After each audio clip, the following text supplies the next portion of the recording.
Com certeza, Senhor, será um dia maravilhoso, ainda que a gente não consiga sequer imaginar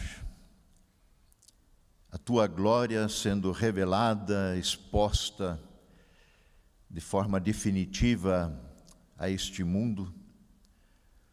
Muitos ficarão horrorizados, clamarão que as montanhas caiam sobre si, desejarão a morte e não a encontrarão, porque terrível coisa é estar na presença do Deus vivo. Contudo, todo aquele que conhece a Ti pela Tua graça, tem acesso e comunhão e intimidade com o Senhor. Será um dia de grande e de muita alegria. Prepara os nossos corações, também como Tu deste o testemunho da Tua palavra por meio do Teu profeta. Endireitem o caminho torto,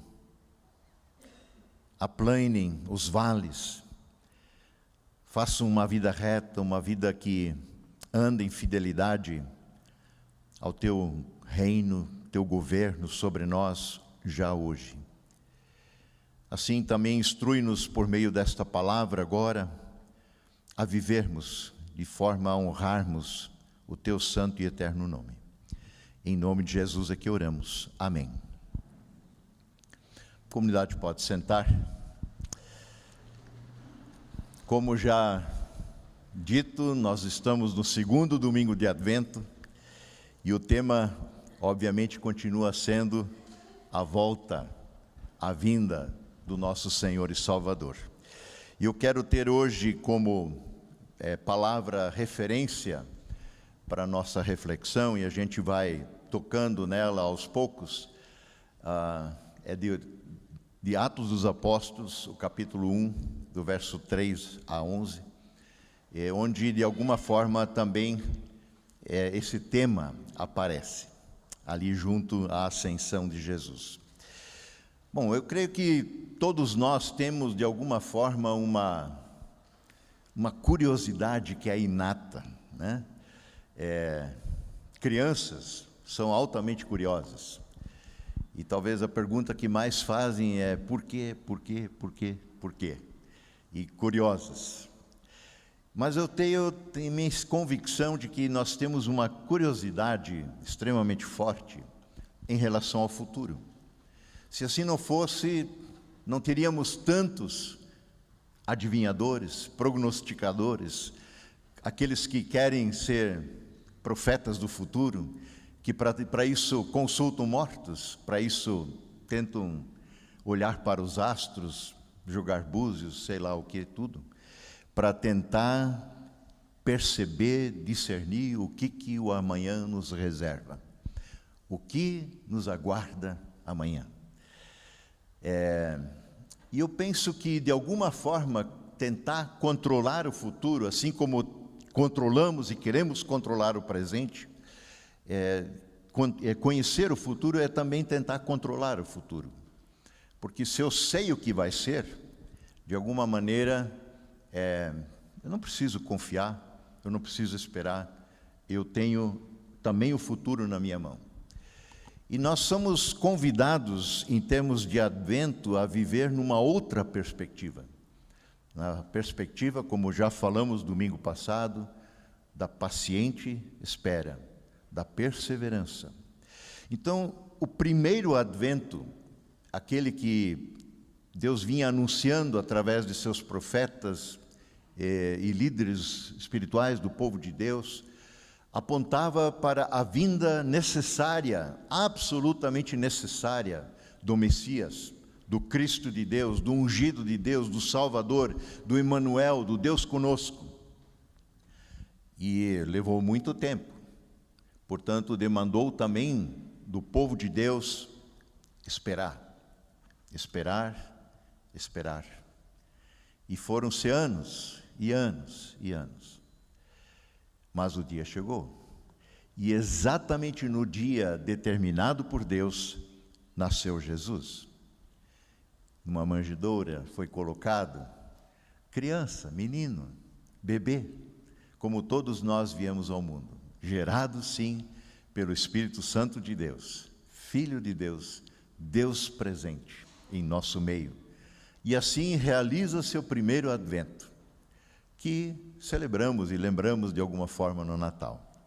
Mas há um segundo advento, que é no qual nós vivemos hoje, a volta desse Senhor, que não ficou na morte, mas ressuscitou e prometeu e falou insistentemente: eu venho, eu voltarei, e eu venho sem demora. Mas já passaram-se 2000 anos praticamente, ainda não, né? Desde a ressurreição de Jesus, mas advento, portanto, ainda hoje, demanda de alguma forma espera, expectativa, paciência, perseverança, mas sobretudo demanda de nós que confiemos na promessa do Senhor, porque Ele é fiel, Ele não falta com a sua palavra em momento algum. O que Ele disse no passado se cumpriu em relação à primeira vinda. O que foi anunciado se cumprirá da mesma forma e precisão. Lucas, que escreveu o Evangelho, escreve o segundo livro, que é Atos dos Apóstolos. E ali ele vai falar também um pouco, já na abertura, a respeito desse dia. E eu vou lendo com vocês algumas passagens e a gente reflete, comenta, pensa a respeito. Verso 3. Depois do seu sofrimento, diz Lucas, vejam, depois que Jesus passou pela sua paixão e morte, depois do seu sofrimento, Jesus apresentou-se a eles. Depois de uma coisa já ocorrida, finalizada, a história continua. A história continua. Jesus vive e ele se apresenta aos seus discípulos e deu-lhes muitas provas indiscutíveis de que estava vivo. Aqui está a base também do que o João, e aqui é parecida lá com a mulher do Ademir. Eu me confundi os nomes, eu já tinha alguma vez certeza, mas agora não tenho, então não vou falar. Como eles já testemunharam aqui, né?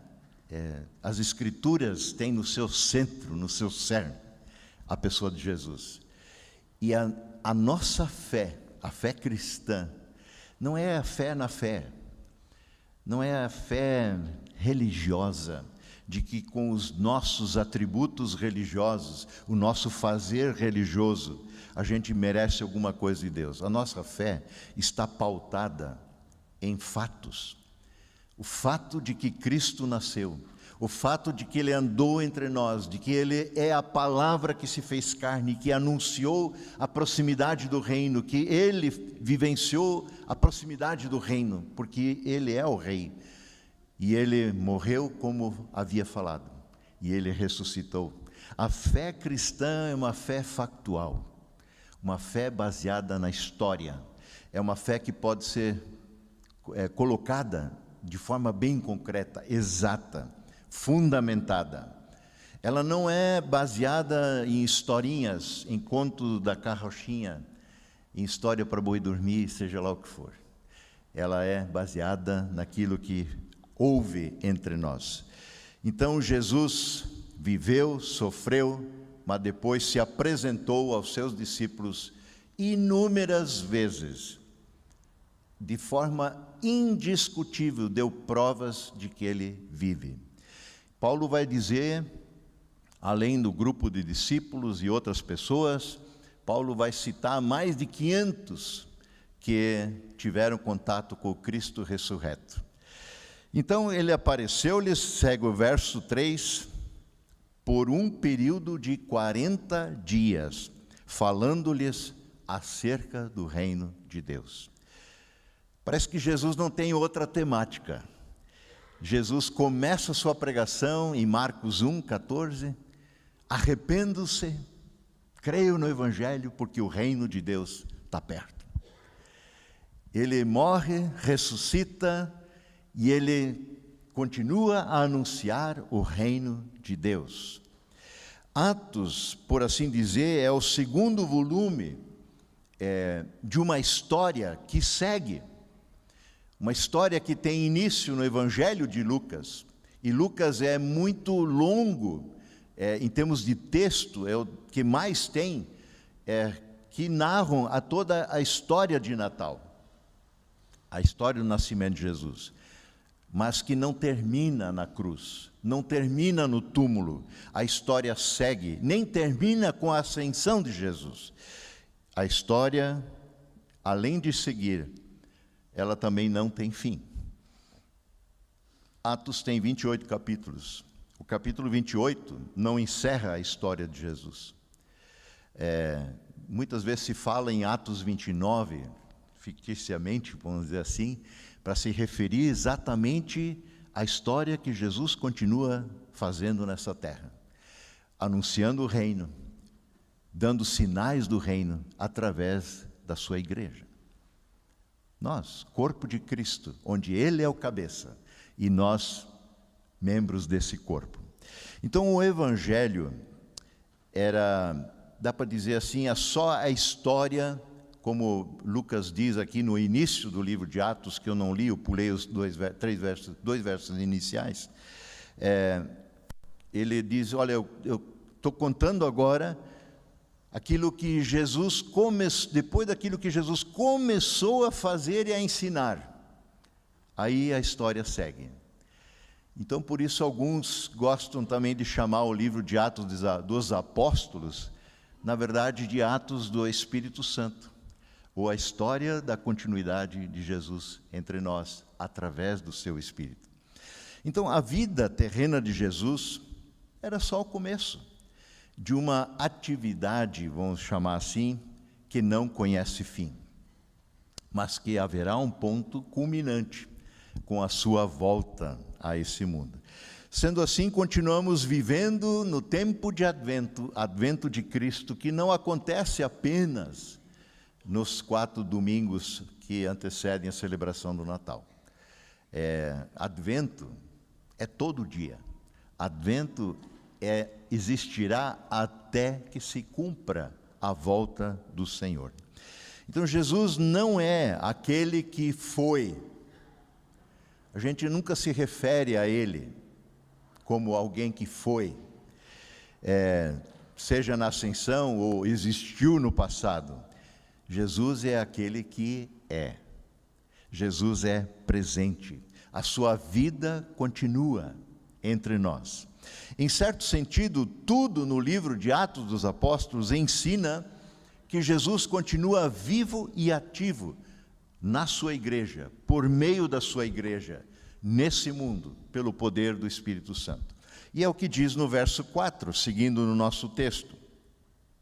Certa ocasião, enquanto Jesus comia com seus discípulos, deu-lhes esta ordem, é uma ordem: não saiam de Jerusalém, mas esperem, aguardem pela promessa do meu Pai, do qual eu já tenho falado a vocês. Fiquem em Jerusalém, não vão embora, aguardem, esperem, tenham paciência, a coisa não terminou, fiquem aí. Pois, verso 5, pois João batizou com água, mas dentro de poucos dias, lá no seu tempo, vocês serão batizados com o Espírito Santo. E a gente sabe que isso se deu no Pentecostes, né? Onde aquele grupo de pessoas que de fato ficou em Jerusalém, trancado sim, meio com medo de que teriam o mesmo destino cruel de Jesus, na sua paixão e morte, mas estavam lá perseverantes em oração, e Deus cumpriu a promessa, já feita no Antigo Testamento, em Joel 2, por exemplo, que é citado lá no próprio livro de Atos, é citado a profecia de Joel, que derramarei do meu Espírito sobre toda a carne. Sim, o Espírito de Cristo, o Espírito Santo, habita em nós, habita em você. Se você crê em Jesus, você crê porque o Espírito de Deus possibilita essa fé. Ele gera fé. Ele convence o mundo do pecado, da justiça, do juízo. O Espírito de Deus comunica ao nosso espírito que somos filhos e filhas de Deus. O Espírito de Deus traduz a nossa oração ao Pai de forma que aquilo que sequer conseguimos expressar vire uma oração decente na presença de Deus. O Espírito de Deus é atuante, presente no seio da sua igreja, no meio do seu povo, na nossa vida, na tua e na minha. Essa é uma mensagem extraordinária. É dele, do Espírito de Deus, que procedem sabedoria, força, poder, dons espirituais, capacitação para o nosso servir em amor na causa do reino que é dele. Ele é chamado pelo próprio Senhor Jesus de o Consolador, o Paráclitos, o Paracletos, aquele que é colocado para andar ao nosso lado. Na verdade, mais, andar dentro de nós, andar conosco. Aquele que não sai, não desgruda da gente. Ele é o Consolador, o Senhor presente e atuante em nossas vidas. E é como Jesus mesmo prometeu na sua ascensão. Em Mateus 28, lá no final, depois da grande comissão, Jesus acrescenta: e eu, lembre-se disso, e eu estarei, não, eu estou convosco, com vocês, sempre, até o fim dos tempos. Eu estou com vocês, sempre, até o fim dos tempos. Não é uma promessa no sentido de que estará. A presença de Jesus é real e viva, diariamente, constantemente, até que Ele volte. Nós não estaremos sozinhos. Nós não fomos largados nesse mundo ao léu, ao Deus dará. Sim, Deus está conosco, por meio do seu poder, do Espírito Santo de Deus. Bem, e foi o que os discípulos fizeram. Eles foram a Jerusalém e esperaram pela promessa do Pai. Os apóstolos se reuniram para aguardar, esperar a chegada do Espírito Santo. Eu creio que nós ganharíamos também mais poder, vamos dizer assim, mais coragem, mais paz, se aprendêssemos a aguardar. Falamos aqui, domingo passado, sobre a nossa impaciência, sobre a nossa pressa, sobre esse mundo que endeusa a velocidade, o imediatismo. Mas a Bíblia sempre de novo nos chama a esperar.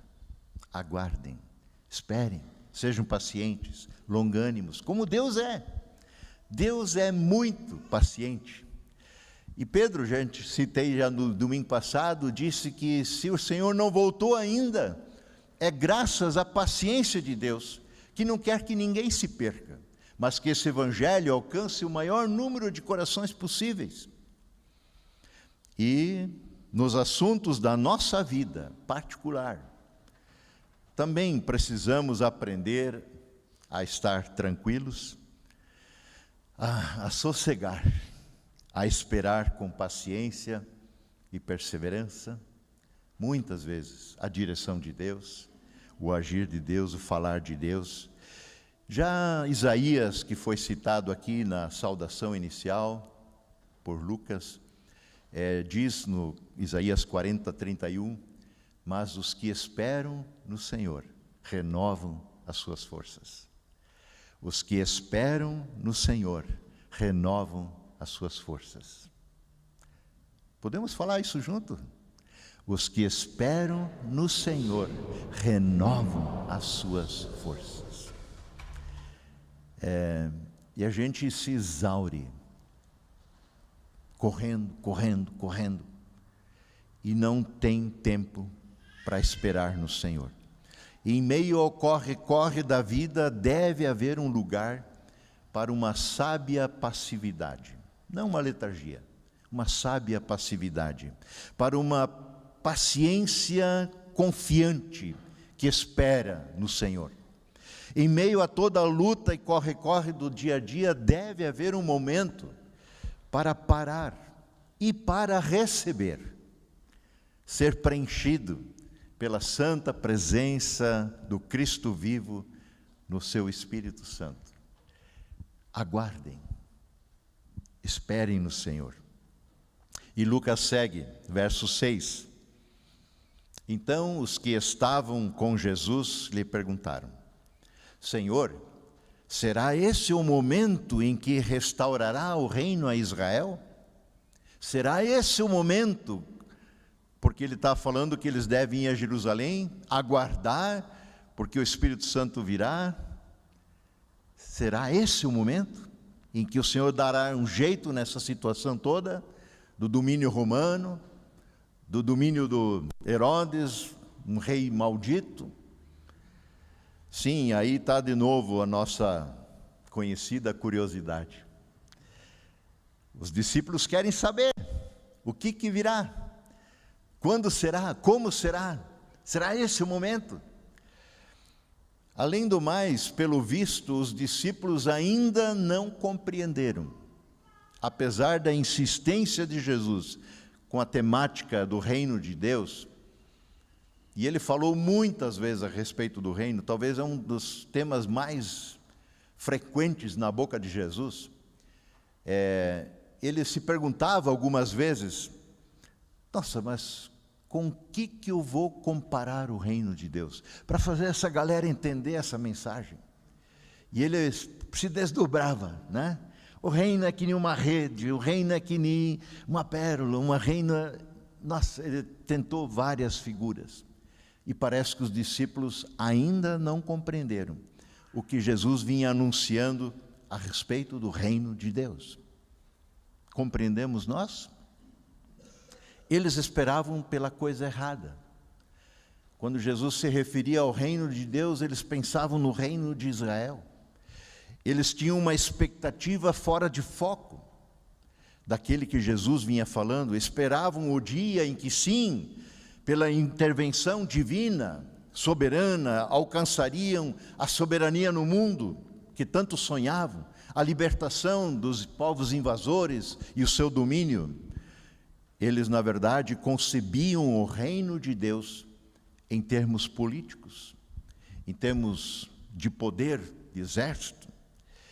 Além do mais, esse tipo de especulação que eles estão fazendo aqui de novo, quando é nesse tempo que será, não cabe a eles, também não cabe a nós. Vejam o verso 7, está lá.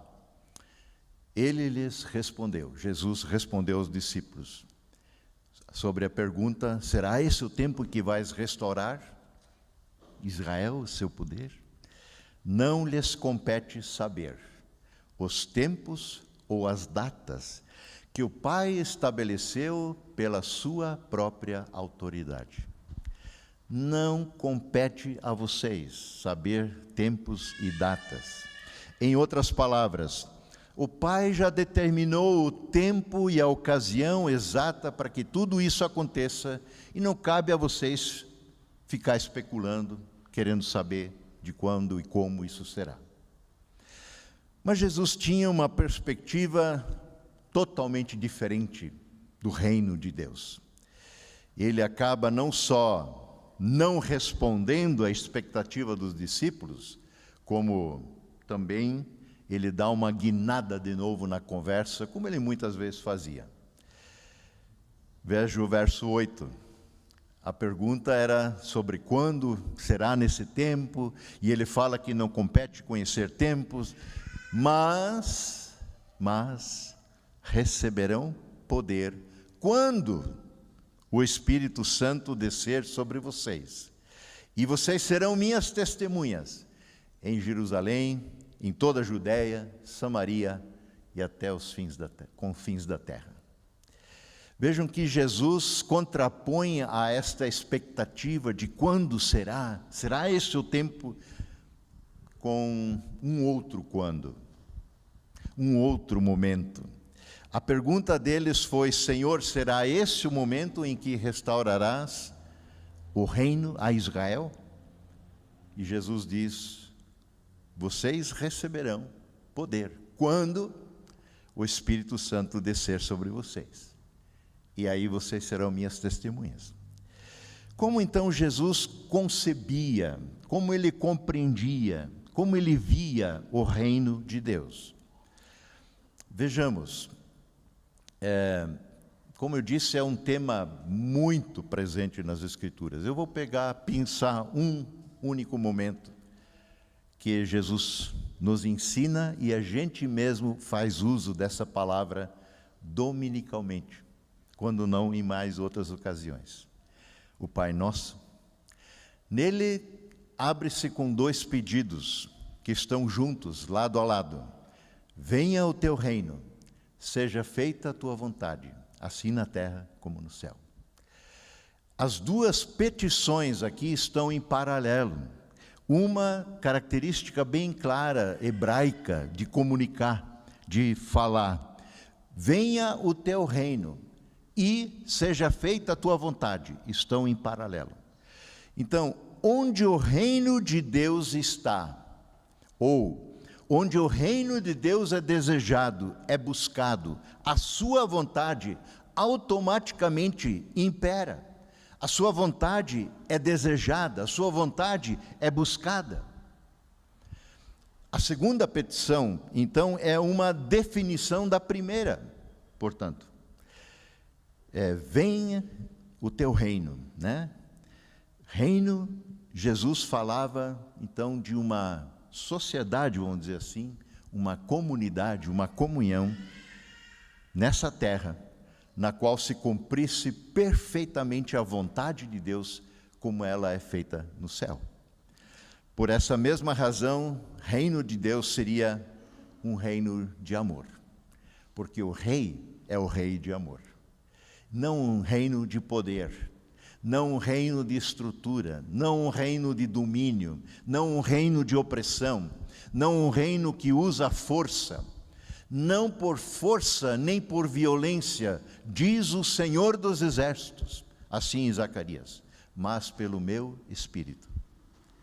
Deus faz as coisas acontecerem no reverso daquilo que nós imaginamos, que seria o caminho adotado por um rei. É o reino do amor. E para alcançar tal projeto, as pessoas necessitam, demandam, precisam do Espírito Santo de Deus, porque dele vem todo o poder necessário para viver os valores desse reino. E o poder do Espírito converteria os seus discípulos, e converteu, em testemunhas de Cristo. Vocês receberão poder quando o Espírito vier sobre vocês, e vocês serão minhas testemunhas. E uma testemunha é alguém que diz saber algo que é certo. Uma testemunha diz saber algo que é verdadeiro. Uma testemunha não é chamado a um tribunal para sentar na cadeira e dizer a sua opinião pessoal sobre o assunto. Isso não é testemunha. Aí é falatório. Uma testemunha não diz: olha, eu penso que, eu acho que, a minha opinião é que... Não. Uma testemunha fala de fatos. Eu sei que, eu vi que, eu vivenciei que. E a outra coisa, uma testemunha real não é testemunha de palavras, mas de fatos. É bom lembrar disso. Então, nós somos testemunhas de Cristo, como os discípulos o foram. Eles, da sua morte, da sua paixão, dos seus milagres, das suas palavras, da sua ressurreição. Mas, igualmente, nós somos testemunhas de Cristo, porque vivenciamos esse Cristo vivo por meio da fé. Nós o conhecemos, nós vivemos com Ele. Ainda ontem, falando a um casamento, a respeito do Salmo 34, venham e provem e vejam como o Senhor é bom. E eu me lembrei de uma história que já tinha contado há muito tempo atrás, que talvez valha a pena repetir, eu achei ela sensacional, uma história verídica, que aconteceu no Divinity School, a universidade, acho que não me engano foi em Chicago, onde o Dr. Paul Tillich trouxe uma palestra num dia do Batista.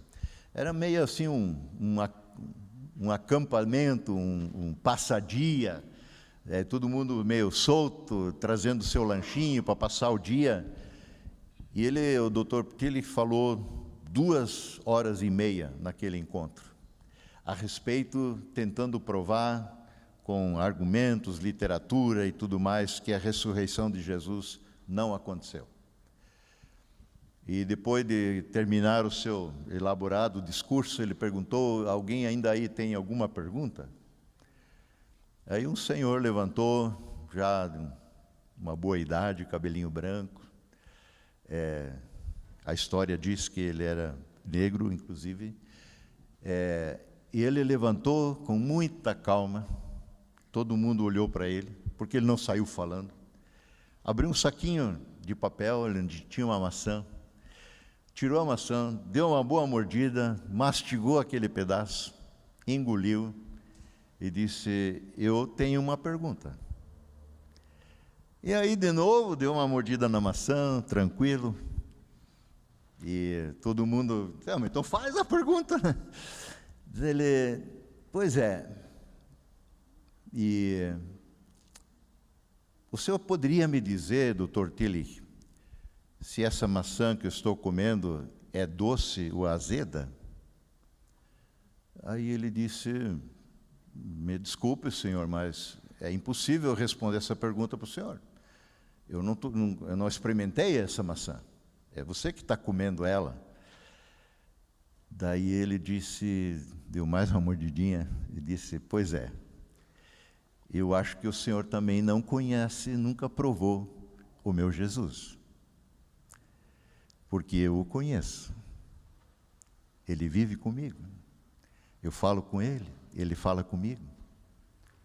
Como o senhor pode dizer que ele está morto?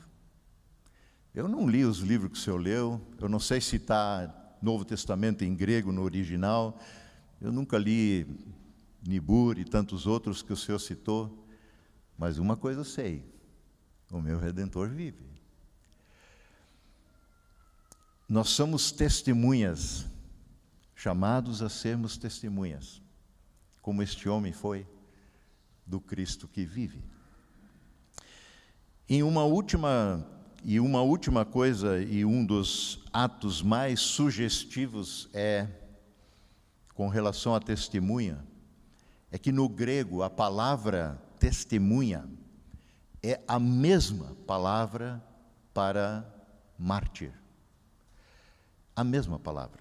Isso significa dizer que quem se dispõe, ou quem é convidado, quem é demandado a ser testemunha de Cristo, deve estar pronto a fazê-lo em fidelidade ao ponto de ser mártir. Custe o que custar. Não posso diferente. Esse é o meu testemunho de vida. Lutero falou disso e a gente cantou, em outubro ainda, Castelo Forte. Olha, aqui tudo se vá, Jesus conosco está. Eu não posso perder bens, riqueza, a vida. Não posso diferente. Eu sei que o meu Redentor vive e dele eu tenho que falar. E agora Lucas chega ao tema da ascensão. E eu espero estar perto do fim também. Da volta de Cristo. Verso 9. Tendo dito isso, Jesus foi elevado às alturas, enquanto eles olhavam.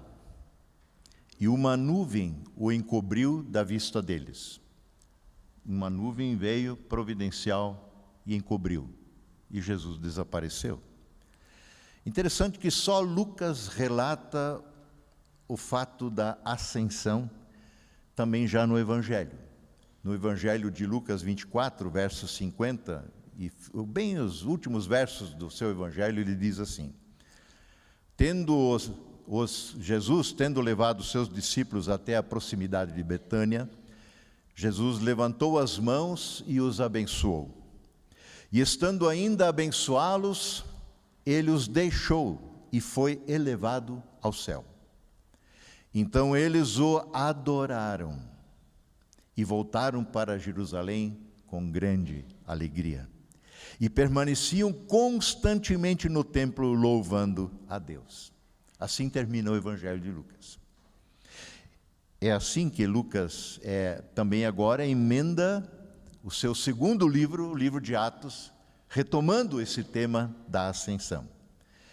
Será que teríamos algum motivo para não crermos na ascensão de Jesus? Só esse negócio é meio irreal, o surreal, né? Já que Jesus, o Cristo, o Messias, o ungido de Deus, o Emanuel, o Deus conosco, esteve entre nós, por que voltar para a sua glória? Por que não ficar aqui? Por que não resolver de forma derradeira as questões desse mundo? Por que ascender aos céus? Era absolutamente necessário, por duas razões pelo menos. Primeiro, era preciso que houvesse um momento final no qual Jesus voltasse para a sua glória. É um tempo que se encerra, é o primeiro advento.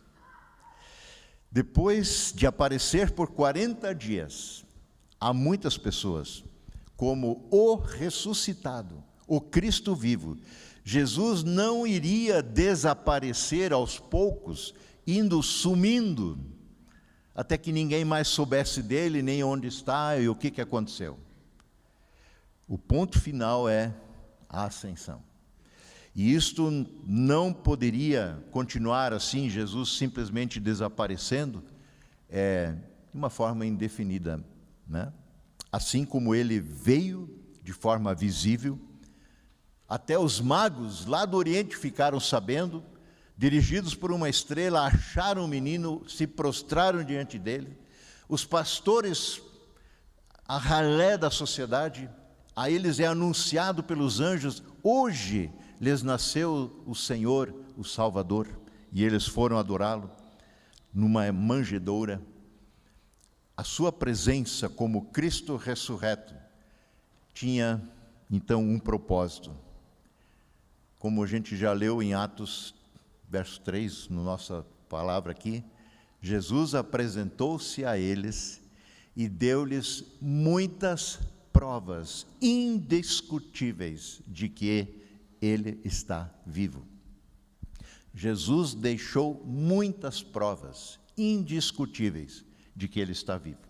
Por isso ele ficou aí 40 dias, falando, comendo, andando com pessoas, testemunhando e falando do reino. Assim, cada evento na história da salvação tinha o seu tempo certo determinado pelo Pai. Como Jesus sempre falava, o Pai sabe do tempo. Ele está no controle. Era igualmente claro que o fim desse período de Jesus tinha que ser definitivo. Era necessário que, assim como Jesus chegou ao mundo em um momento determinado, no momento exato, dado por Deus, ele também deixaria esse mundo na hora fixada por Deus. Nada é por acaso.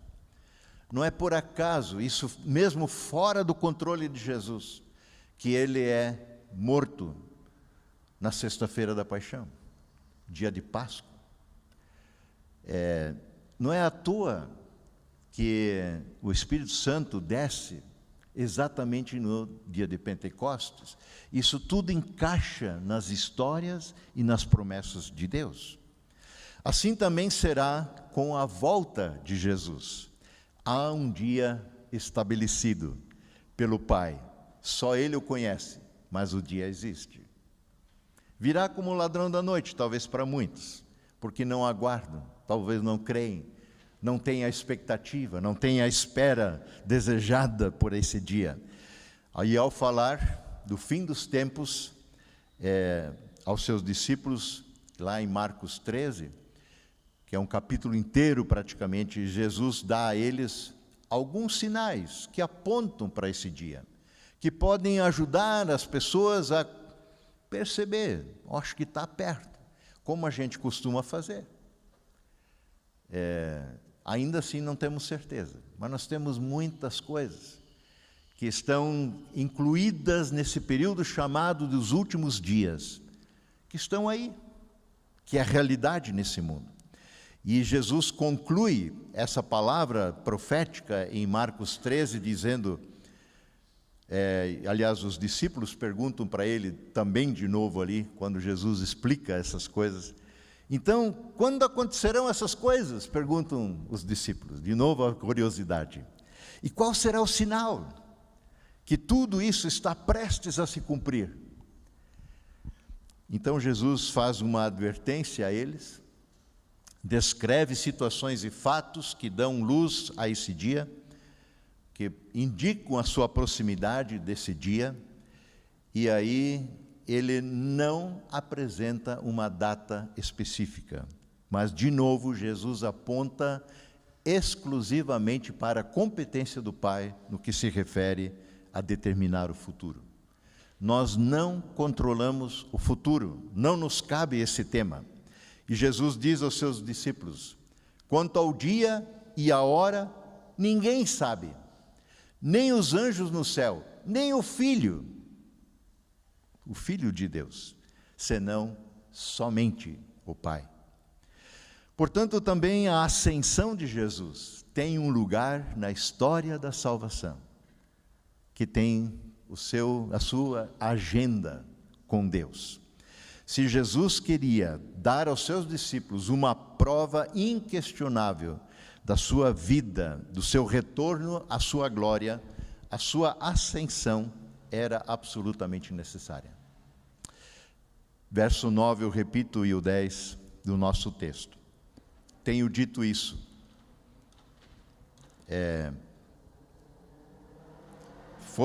Tendo dito isso, foi elevado às alturas, enquanto eles olhavam, e uma nuvem o encobriu da vista deles, e eles ficaram com os olhos fixos no céu, enquanto ele subia.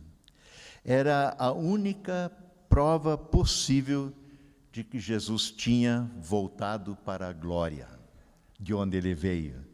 E assim nós dizemos no credo apostólico, assim cremos, está assentado, presente, à direita de Deus Pai Todo-Poderoso, de onde virá para julgar vivos e mortos. E os discípulos também foram testemunhas dessa ascensão. Um ciclo central na história da salvação havia se encerrado. O Cristo que deixou a sua glória voltou para a sua glória. E agora inicia-se a última e derradeira etapa, o tempo de advento, os últimos dias, tempo ainda de salvação e de graça. A ascensão de Jesus não é o fim de tudo. Quando Lucas fala em 24 lá na sua história de ascensão, diz, então eles o adoraram e voltaram para Jerusalém com grande alegria.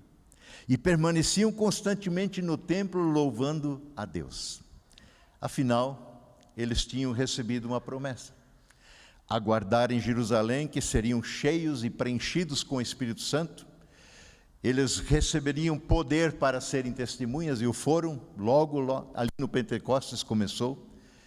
E a promessa que eu estarei com vocês todos os dias, até a consumação dos séculos. Enfim, de novo, com a sua ascensão, Jesus não se foi, mas ele segue presente, atuante, acessível.